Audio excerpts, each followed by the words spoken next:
año más que se va y con él personas, puestos, recuerdos y demás. Pero lo que nunca se irá de tu vida y de la mía son los libros. Y esa torre de 10 que tengo de aquel lado, ni le estoy atinando, pero ahí está esa torre de 10, hizo que mi 2022 brillara aún más. Me llevaron a tiempos y espacios distintos. Fui héroe y fui villano. Me enamoré, reí a carcajadas, asesiné, me volví loco, platiqué cara a cara con el diablo y descubrí una vez más que la magia y los magos existen. Se llaman escritores. Tienen por varita una pluma. ¿Quieres saber cuáles son? Comenzamos.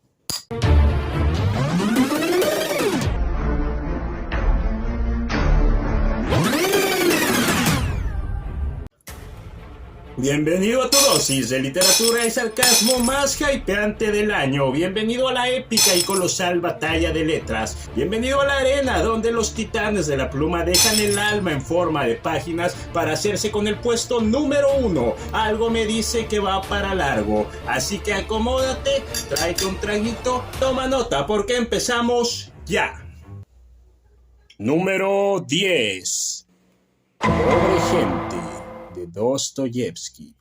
La primera novela que este ruso publicó a sus 20 años, que cuenta la historia de un pobre diablo venido a menos, es un vil cero a la izquierda, no inspira ni siquiera respeto, vive arrinconado en una cocina, no le alcanza ni para un cuarto propio, y aunque sí tiene un trabajo, este se limita a transcribir textos escritos por alguien más, a pasarlos en limpio. Es decir, su trabajo es básicamente el de una fotocopiadora, nomás que te va a hacer en horas lo que la copiadora te hace en segundos. Así de insignificante es Makar, el protagonista de esta bella novela, que está desesperado al borde del colapso patético y depresivo y necesita con urgencia una labor, una esperanza, una luz, algo carajo que lo saque de su burda existencia, porque de no hallarlo, el suicidio se vuelve cada vez más una tentadora posibilidad. Es perdiéndonos en el monólogo interno de este personaje que Dostoyevsky a sus 20 años hace gala del potencial que desarrollaría con el tiempo como escritor, hundiendo al lector junto con el protagonista hasta los sótanos más oscuros de la psique humana. Hasta aquí pintado para ser una novela rusa existencialista más del montón, una muy buena, sí, pero una más al fin y al cabo. Pero el Dosto de 20 años, que todavía era joven y enamorado de la vida, con prósperas ilusiones de convertirse en escritor, que todavía no había sido preso, ni se le había hecho creer que lo iban a ejecutar, y todavía no se había visto sometido a años de trabajos forzados en Siberia, le dio a su protagonista esa luz que tanto necesitaba, ese medio para por fin enaltecerse y liberar su espíritu. La escritura. Nuestro protagonista se enamora de una joven y comienza a intercambiar cartas con ella. Cartas que ella le responde. Tenemos aquí ambas voces y es a través de esta historia de amor epistolar como este pobre diablo encuentra una voz propia. Se descubre a sí mismo lleno de vida, lleno de energía, lleno de sueños prósperos para el futuro. Y más que su musa es el medio, la escritura, lo que lo saca de su patetismo. En una de las cartas él confiesa que no se habría salvado de haber sido una interacción cara a cara, que es lo que él halló al escribir, lo que le da ese sustento emocional que tanta falta le hacía. Y yo ya estaba feliz viendo cómo evolucionaba la historia de estos dos, pero oh, cosita, se me olvidó que era ruso el autor, se me olvidó que hasta el amor epistolar se acaba. ¿Y qué será de nuestro patético pero entrañable protagonista cuando esta amorosa correspondencia se acabe? Ay, sí se rompe algo dentro tuyo cuando acabas este libro. No estoy llorando, se me metió la última página de Pobre gente de Dostoyevsky en el ojo. Puesto número 9. Un monstruo viene a verme, de Patrick Ness. No me hackearon. Leí este libro disque infantil y se ganó su merecidísimo lugar en el top. No es un ruso, pero contiene constantes puñaladas a tus sentimientos en cada vuelta de página. Este libro es un firme recordatorio de que la vida es injusta. Este libro, además de ágil y entrañable, nos habla sobre el duelo, la empatía, el amor, la impotencia, la pérdida y la soledad. El monstruo que viene a ver al niño protagonista le cuenta 3 historias cargadas de potentes mensajes que lo llevan a reflexionar sobre el bien y el mal y sobre la justicia, destacando por mucho que las historias pueden ser muy salvajes y a veces duelen horrores, pero aún así debemos contarlas para salvarnos, querramos o no. A veces es el único medio. Un poquito tardamos en darnos cuenta de que la historia más dolorosa y salvaje es en realidad la que estamos leyendo, la de este niño que platica con este monstruo, la pesadilla de un alma pura pero atormentada, que se enfrenta a diario, día a día, al dolor ajeno y hace cara como un campeón a la amargura de tener que cuidar a una mamá muy enferma.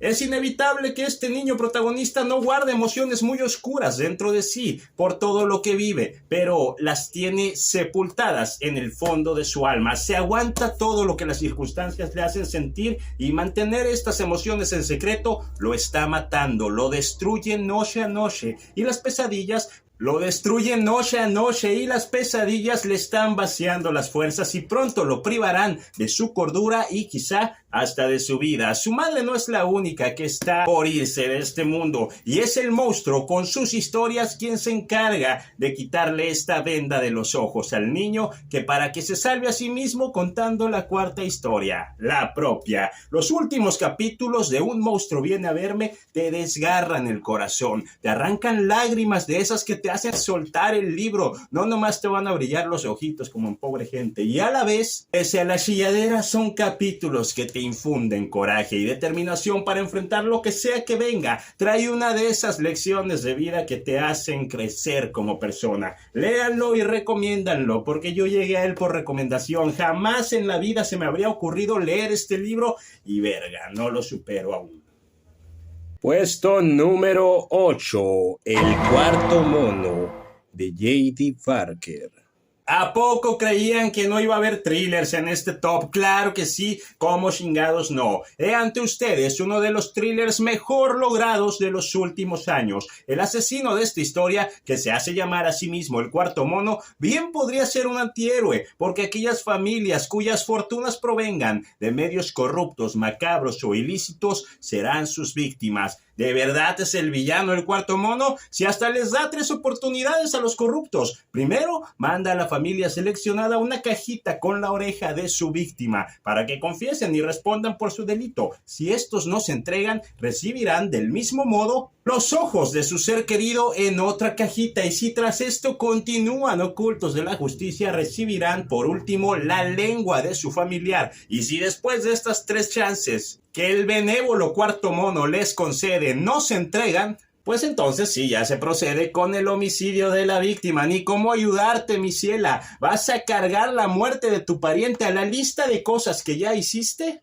Como se podrá ver, el asesino de esta historia no es el típico obsesionado, tiene una razón de peso, no tan disparatada como suele ser en el caso de los demás thrillers. Además, que J.D. Parker te deja verlo en toda su forma, no estarás constantemente preguntándote quién es, vas a entrar a su mente leyendo capítulos desde su perspectiva, alternados con los capítulos de los verdaderos protagonistas, los detectives, que bailan derechitos y obedientes al son que toca el cuarto mono, que es un hombre deductivo, audaz e inteligente, y hace uso de todas sus virtudes para saciar su sed de justicia, no de sangre, no de venganza, no de obsesión por un amor frustrado, no. Justicia es lo que este sádico busca, que encima es cínico y soberbio como los mejores asesinos de los libros. Está tan seguro de su superioridad ante los agentes que les regala su diario, se los deja ahí en la escena de uno de los crímenes. ¡Ay, para lo que les sirva, mijos! Para que se entretengan un rato. Y sí, en el libro tenemos no solo la perspectiva del asesino y la de los detectives, tenemos también capítulos que son la traducción de este diario que el cuarto mono les deja. ¿Quieres un thriller que te mantenga adicto y que además te sorprenda y rompa todos los clichés que ya te sabes de memoria? Lee entonces El cuarto mono, de J.D. Parker. Puesto número 7. El hombre ilustrado, de Ray Bradbury. Y son muchas las razones por las que de todos los libros que leí de Ray Bradbury este año, fue El hombre ilustrado el que escaló hasta uno de los puestos de este top. En estas historias hay terror, de ese que te hiela la sangre. Hay asesinatos que no le deben nada a los thrillers. Hay escenas vertiginosas cargadas de acción que pasan de un segundo a otro a un existencialismo nivel ruso. Hay familias entrañables que te aprietan el corazón con sus diálogos y sus circunstancias que viven. Hay uno de los más preciosos y fantásticos homenajes a la literatura que yo he leído en la vida. ¿Te gustó Fahrenheit 451? Porque habla de libros. Este relato que encuentras aquí hace con los escritores lo que Fahrenheit hizo con las novelas. Y hay también todo un video de 20 minutos reseñándote este libro aquí en tu canal. Te lo dejo abajo en la descripción para que lo veas completo y no se alargue tanto este top. Puesto número 6. La mitad oscura, Stephen King. El tema de la dualidad ha fascinado al hombre con las posibilidades que ofrece. Lo vimos quizá por primera vez en El extraño caso del Dr. Jekyll y Mr. Hyde. Lo vimos también en El retrato de Dorian Gray de Oscar Wilde. Lo vimos con José Saramago, con Dostoyevsky en El doble. Y lo hizo también Stephen King con su novela La mitad oscura, solo que añadiéndole el factor kingiano a la ecuación. De más está decirlo, muchas novelas de Stephen King tratan sobre un protagonista escritor, y esta no es la excepción, solo que aquí nuestro protagonista escritor se ve enfrentado contra su propio seudónimo, y los niveles de introspección a los que King nos lleva para contar esta historia son apoteósicos, y llevan la obra a catalogarla como una de esas que se desmarca del resto de sus obras. No solo es entretenida, no solo te muestra monstruos bizarros y asquerosos, también te lleva a la reflexión y la verdad absoluta de que no hay enemigo más poderoso a vencer que tú mismo. ¿Quieres llevar a un protagonista al límite de sus fuerzas y capacidades, con disposición al sacrificio incluida? Ponlo a pelear a muerte contra sí mismo y el duelo de titanes ocurrirá por añadidura. ¿Qué fue lo que pasó aquí? Acabo de hablar hace bien poquito de este libro en el video Todo lo que leí de Stephen King en 2022. Ahí sí hablé a profundidad de esta obra, te lo dejo en la descripción porque más que nada lo hice para hablar de los demás libros de Stephen King que no entraron a este top, pero que de todos modos quería hablar de ellos. Vayan a verlo. Puesto número 5. Irene, de Pierre Lemaitre. Otro thriller, y vaya señor thriller que se colocó sin problemas en la segunda mitad del top, los 5 mejores del año. Y es que Irene es una novela de esas que van a lo que van. La de Lemaitre es una prosa contundente y ágil que entra directo a la acción. Ni una sola de sus páginas te hará sentir que perdiste el tiempo, y no hay una sola donde no esté literalmente ocurriendo algo. ¿Saben lo difícil que es eso? ¿Saben la de páginas que los autores se gastan a veces para decirnos qué están pensando o sintiendo el personaje? Aquí no, mi ciela, aquí siempre vamos a estar moviéndonos hacia el descubrimiento de uno u otro cadáver de una mujer, todas asesinadas de un modo violento y gráfico, y todos los métodos de asesinato varían en su majestuosidad, ingenio y elegancia. Si todos varían, ¿podríamos decir que hay un patrón aquí? ¿Hay un modus operandi? Claro que sí, siempre lo hay, carajo. El asesino de esta novela es apodado por la prensa el novelista, porque bien pronto sale a la luz que todos los asesinatos que perpetúa están sacados, casi calcados, de las más famosas novelas negras que tú y yo podríamos encontrar en las librerías. Sí, aparte de ser sádico, elegante y asesino, es un gran lector que desafiará no solo el ingenio de los detectives, sino también su cultura. ¿Han leído tanto como para anticiparse a mi plan? No lo creo, les dice. Si las iglesias tienen a sus pederastas con sotana y los gobiernos a sus mandatarios corruptos, ¿qué te hace pensar que la literatura no tiene también a sus lectores asesinos? Brillante ejecución y magistral desenlace el que ofrece la novela, en la cual, como ocurre en los thrillers buenos, el asesino pasa a robarse el protagonismo que se supone era del detective y su equipo. ¿Te consideras gran lector? ¿Crees haber leído lo suficiente para adelantarte al novelista? Si es así, te vas a sentir desesperado por golpear a los detectives en la cara. ¡Claro que está hablando de American Psycho, pendejo! ¿Por qué no lo ves? Esa morra está muerta, pero está igual que la Dalia Negra. Es que aceptan retrasados en la policía, decía yo cuando leí esta madre. Y si no lo has leído o no has leído lo suficiente, aquí vas a aprender mucho sobre novela negra. Por donde lo mires, te la recomiendo mucho. Te va a entretener y también te va a cultivar. Joyita.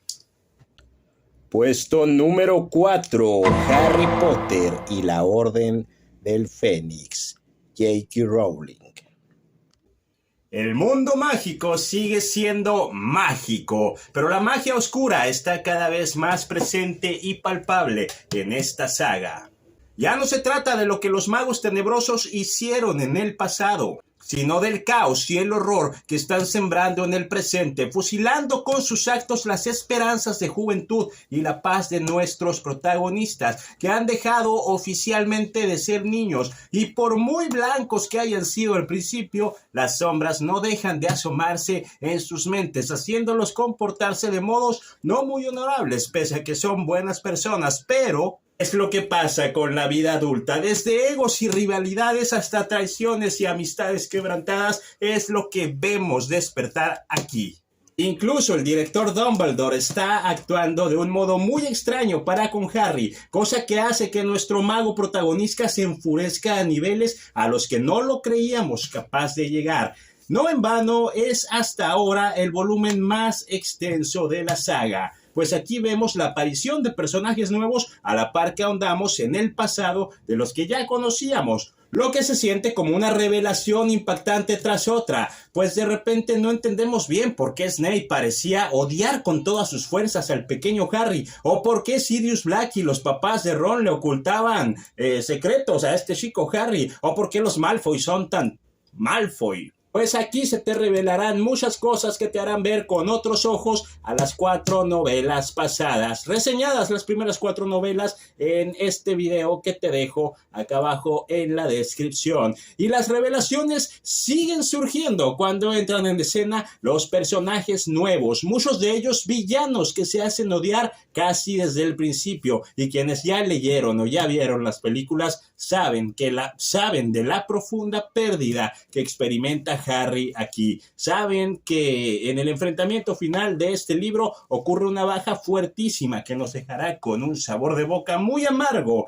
a pesar de que el señor tenebroso pues no mató a Harry, pues tenemos 2 entregas más, así que no hay manera de que Harry muera aquí. Sin lugar a dudas, el mejor que he leído de los 5. Ay de ti, J.K. Rowling, si las novelas que siguen no están a la altura por lo menos de esta, porque esta brilla tanto y me regaló momentos tan altos que yo no sé cómo le va a hacer para volarme la cabeza otra vez.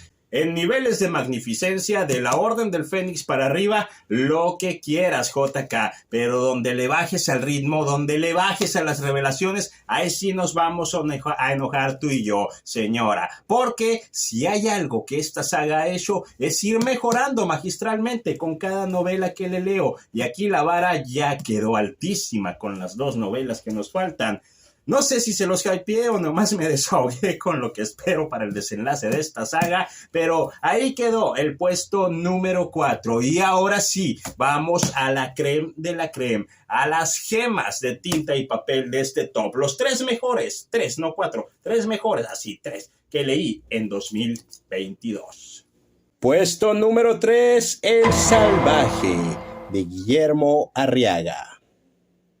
Esta novela realza no solo lo bello de este país, sino también lo macabro, lo animal, lo decadente, lo crudo y lo inhumano, lo salvaje del alma humana. Pocos libros de 700 páginas consiguen lo que es ser ágiles y leerse sin esfuerzo y encima resultar en una historia de la cual no podrás salir impune. La vida de nuestro protagonista está rodeada de sombras, fantasmas y muerte. De manera involuntaria, las circunstancias lo convierten en testigo y cómplice del asesinato de su propio hermano a manos de una secta religiosa ultraviolenta que tortura y mata en nombre de Dios. A grandes rasgos, esta novela habla sobre la ley de las calles, la corrupción, los lazos afectivos entre amigos, la guerra, el descubrimiento del sexo y del amor, el fundamentalismo religioso, la venganza, la justicia y el odio, de personajes profundos, obsesionados, contradictorios y con caracteres estremecedores. Pero en realidad, el pilar de esta novela reside en Colmillo, un perro lobo atrapado en una selva de cemento en plena Ciudad de México. Es una criatura feroz y asesina, salvaje, que es sin duda el personaje más inocente de la novela, pero tiene más de un paralelismo con nuestro protagonista y quizá a modo de metáfora podría ser él, el lobo.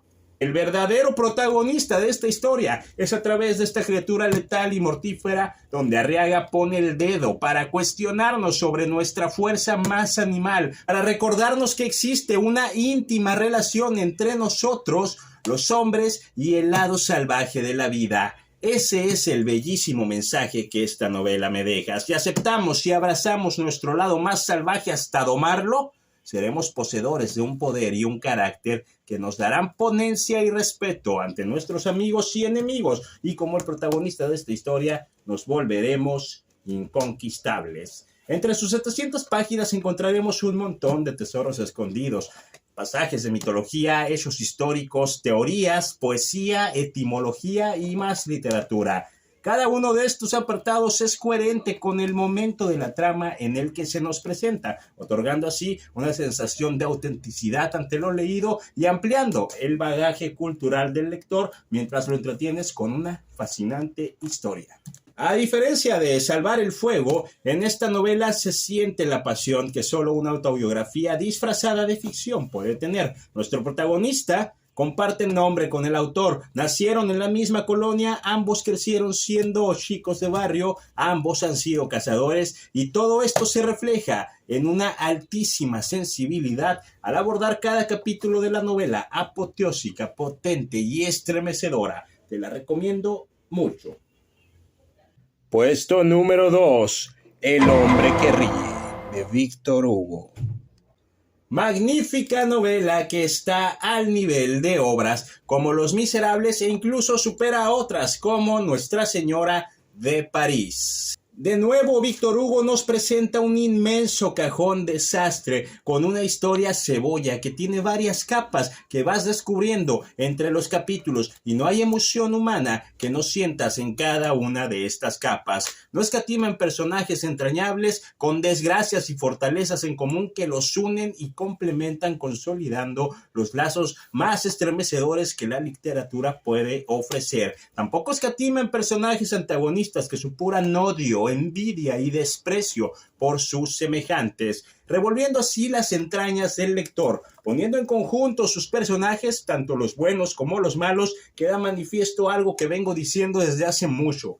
Víctor Hugo es un experto en las emociones humanas. Puede hacerte sentir y vivir cada una de ellas a través de su pluma y no hay manera de que al final de la lectura no conectes de manera íntima con esta historia y te la lleves guardada en lo más hondo del corazón. Sin lugar a dudas, el epicentro de esta historia es Gwynplaine, nuestro niño protagonista, que es un niño deforme. Le cortaron la cara para que en su rostro hubiese una terrorífica sonrisa permanente y poder así venderlo a un cirquero para que se llenara los bolsillos con el morbo de la gente que iba a verlo. Pero los años pasan y Gwynplaine desarrolla emociones y ego. ¿Qué pasa con ese rostro desfigurado? Cuando este chico se enfurece o se entristece, pasa la sonrisa más macabra y diabólica sobre la que puedas leer. Pasa una descripción majestuosa de un rostro que bien podría estar hablando de una criatura digna de Lovecraft o salida de una de tus pesadillas,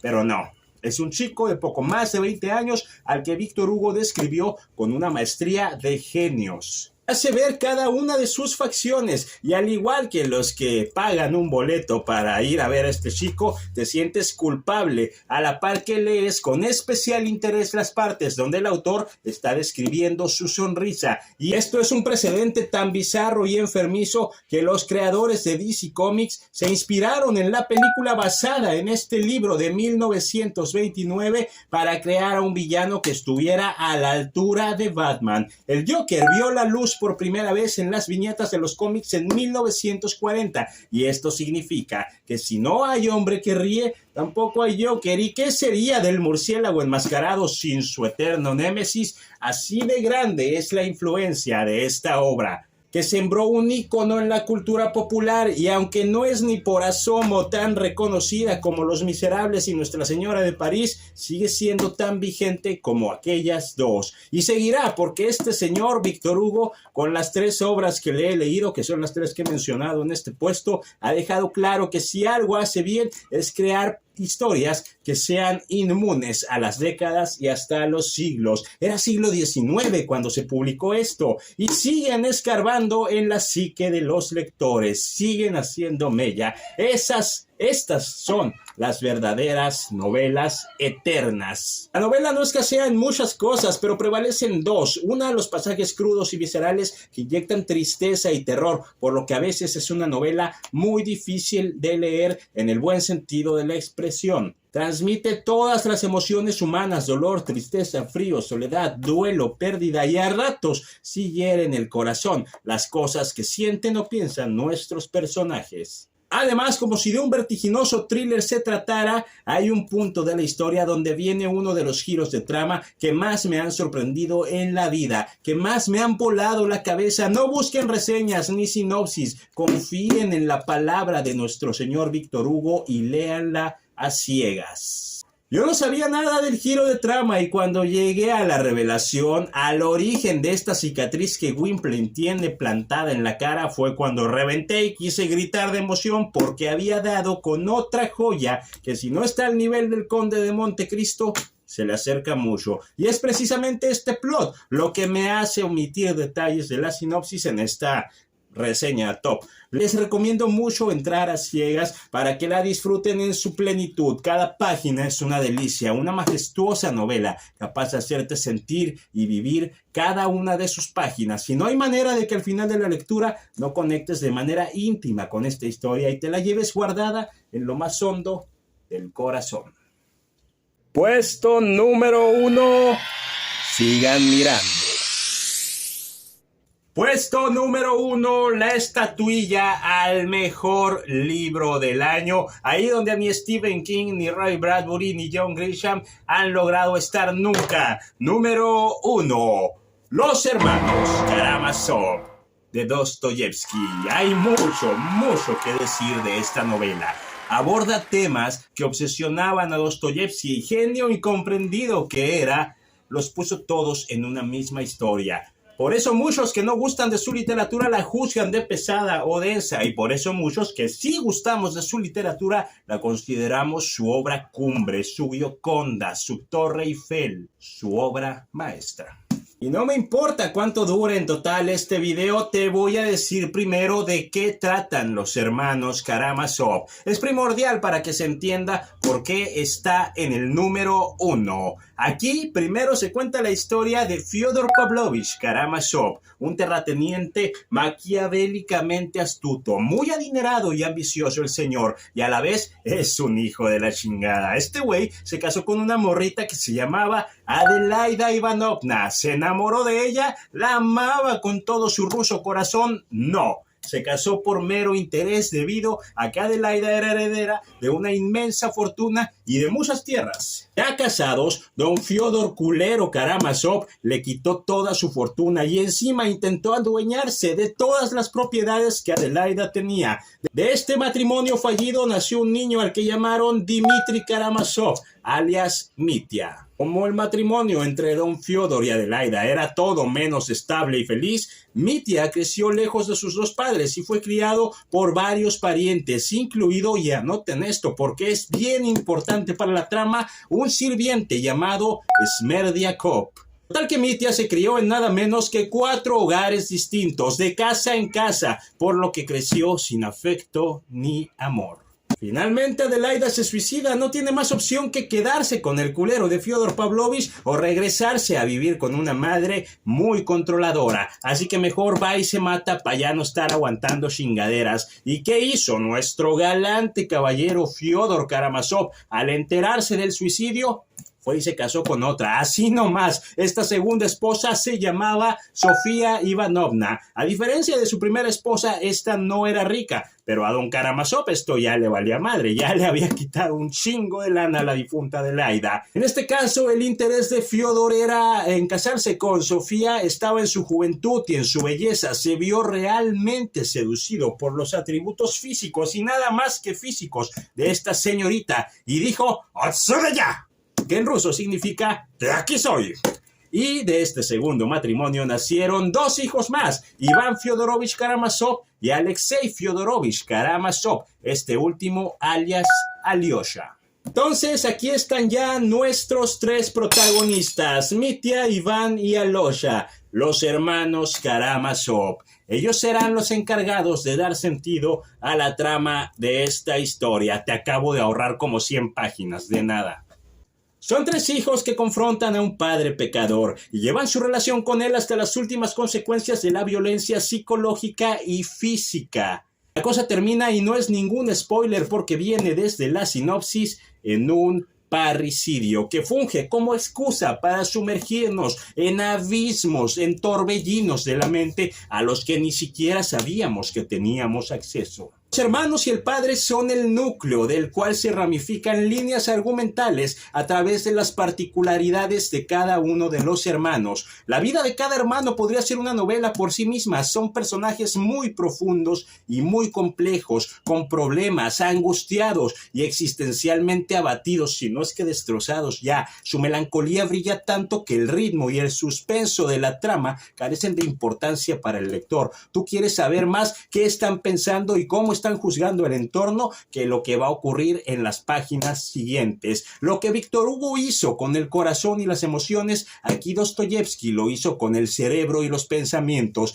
Estos 3 nos hacen pensar y sobrepensar en todo, desenterrando minas en nuestra mente que no sabíamos que teníamos ahí guardadas. Una de las ideas que más obsesionaba al autor Dostoyevsky era la subversión del ideal de redención y resurrección del ser humano, pero aquí en la tierra, antes de morir. Esta idea de subvertir es lo que le da brillo a la historia, y no es otro que el brillo de la decadencia y el patetismo extremo de sus personajes, los condenados y malditos Karamazov. Son 3 hermanos a los que les duele estar vivos. En el fondo, la vida es una maldición para ellos, y es este motivo principal del odio hacia su padre, traerlos al mundo. En realidad no le recriminan nada más allá que su propia existencia, y tú, lector, no sabrás ni a cuál irle para saber cuál de los 3 fue el asesino del padre. Con las cosas que sabes de ellos, cualquiera pudo haber sido. Este es el detonante que se oculta tras el interés por ajustar las cuentas con él. El dinero, la herencia, la deslealtad y todas las demás acciones detestables del padre son meros vehículos para justificar la aversión que sus hijos le tienen por haberlos traído a la vida. El nivel de inmersión y reflexión que te entrega cada uno son oro puro, ya sea para juzgar y decir qué pedo con este pinche loco, o para sentir escalofríos cerrando el libro y pensando que tú te identificas con las mentiras que este o aquel Karamazov se cuenta a sí mismo.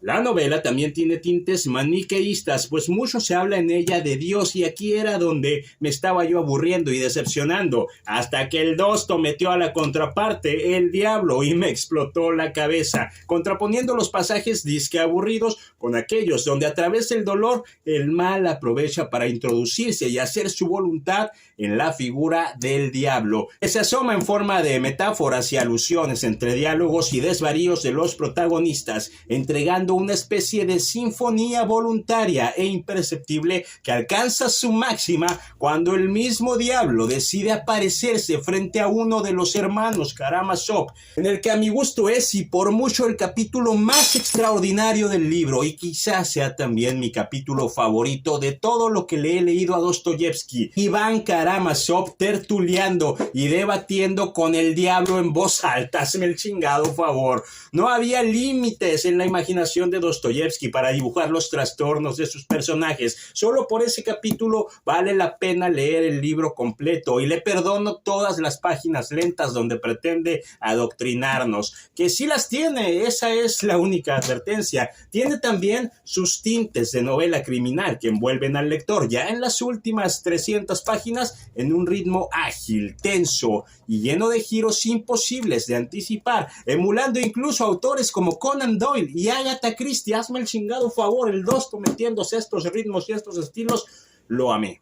Cierto es que la verdad del asesinato se revela cerca del final de la historia y es aquí donde Dostoyevsky reafirma una de sus más famosas tesis. La salvación del alma paterna se logra a través de las acciones de sus hijos. Esta idea es la que le da forma a la novela. Esta tesis es el pilar sobre el que se sostienen sus más de 1000 páginas. Lo malo es que para la idea de subvertir Dostoyevsky no pudo evitar alargar la novela, que termina siendo también un profundo, denso y a ratos aburrido retrato sobre la atmósfera social, intelectual y religiosa de la Rusia en el que el autor vivió, con capítulos enteros, sobre todo al principio, que a mi gusto están de más. Sí, es el asesinato el atractivo de esta historia, pero no es el asesinato lo que le da estructura a la obra, ni mucho menos lo que la hace brillar con la magnificencia suficiente para ponerla en el puesto número 1. Si bien genera cierto suspenso por conocer la identidad del asesino, lo que dirige esta novela son las ideas de los personajes.